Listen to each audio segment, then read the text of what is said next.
In 2012, an 18-year-old student in Birmingham was delivering pizzas at night to fund a business he was building by day. He had no investors, no fashion industry experience, and no manufacturing background. His entire operation ran out of his parents' garage. His name was Ben Francis, and what he built in the next decade would become one of the most valuable fitness brands on Earth. Gymshark hit a £1 billion valuation in 2020 when U.S. investment firm General Atlantic took a minority stake. It was the fastest British brand to reach that milestone without any external investment in its early years. Ben Francis was 28 years old. Today, we are unpacking exactly how Gymshark went from a screen printing kit in a garage to a billion-pound empire, and the 3 decisions that made it possible. Ben Francis grew up in Bromsgrove, just outside Birmingham. He was not from a business family. His grandfather had run a small business, which Francis has credited as an early inspiration, but there was no blueprint, no money, and no industry connections to call on. What he did have was a genuine obsession with fitness and a frustration with the gymwear available in 2012. The options were either cheap and poorly made or expensive and inaccessible.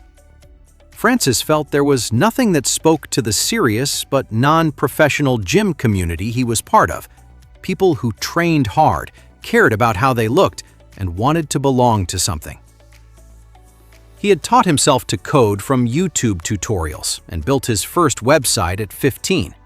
He combined that with a sewing machine and a screen printing kit bought for a few £100s and started making gym vests and t-shirts in his parents' garage with his friend Lewis Morgan. The first Gymshark products were sold online in 2012. They were not particularly sophisticated, but they were genuine. The brand felt like it came from someone who actually trained, not from a marketing department.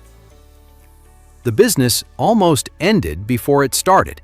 In the early months, Gymshark fulfilled all orders manually. The website crashed.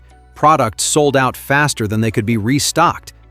Francis was doing everything himself while studying computer science at Aston University and delivering pizzas 3 or 4 nights a week to cover costs. The decision that changed everything was not a product launch or a marketing campaign in the traditional sense. It was a box of free clothes sent to a handful of fitness YouTubers in 2013. In 2013, fitness influencer marketing on YouTube was almost completely untapped. The big sportswear brands were spending their budgets on television and print advertising. They were not paying attention to young men with home gym setups filming themselves on cameras in their bedrooms. Francis identified a group of fitness YouTubers whose audiences matched exactly the people he was trying to reach. He sent them Gymshark products with no obligation to post. Several wore the kit in their videos, tagged the brand, and the response was immediate. One video drove so much traffic that the Gymshark website crashed within hours. By 2013 and 2014, Gymshark had assembled the Gymshark Athletes program, a small group of fitness influencers given product and a modest payment in exchange for wearing and promoting Gymshark consistently. The key was choosing people who genuinely used the product and whose audiences were highly engaged rather than simply large. This was not celebrity endorsement. It was community investment.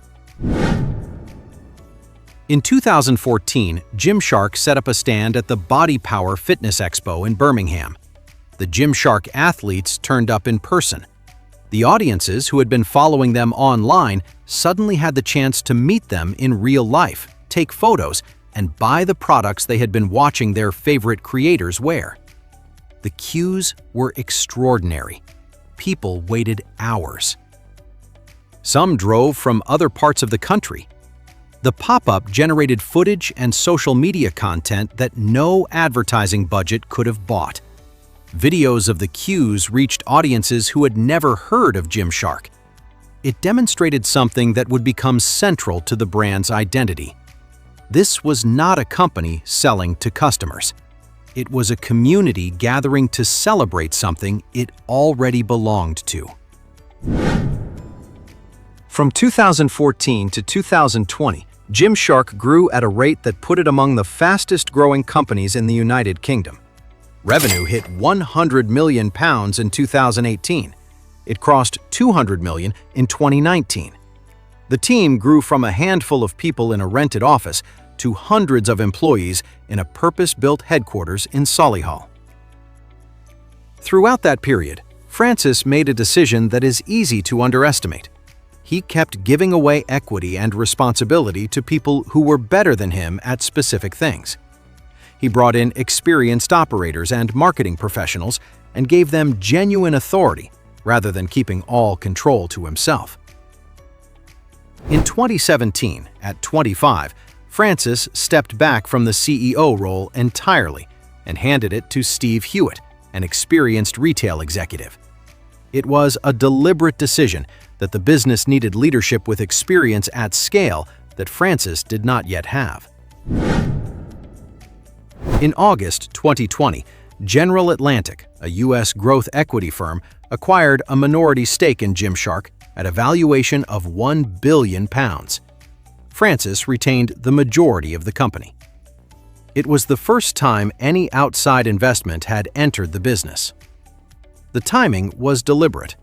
Francis had not needed external capital to reach a £1 billion valuation. The business had been profitable and self-funding throughout its growth. He took investment when he wanted it, not when he needed it. That distinction matters enormously because it meant he could negotiate from a position of strength and keep control of the company he had built. 3 things made Gymshark possible, and all 3 are available to anyone building a business today. Lesson 1. Find your community before you find your customers. Gymshark never tried to sell to the mass market. It found a specific group of people who felt underserved and built something that felt made specifically for them. The scale came after the community, never before it. Lesson 2. Authenticity in marketing is not a value. It is a strategy. The reason the Gymshark influencer program worked when the same approach would have failed for Nike is that the people promoting Gymshark actually used the product, shared the values, and were trusted by their audience. Borrowed trust is only worth borrowing if it is genuine. Lesson 3. Know when you are not the right person for the job. Ben Francis stepped back from CEO at 25 because he understood that the company needed skills he did not have yet. That kind of self-awareness is extraordinarily rare and extraordinarily valuable. Most businesses fail not because the founder did not work hard enough, but because the founder stayed in a role they had outgrown. Every week on Unpack Business, we go inside stories like this one, the decisions, the risks, and the moments that built the companies you wear, use, and follow every day. If that is the kind of content you want more of, you know what to do. We will see you in the next one.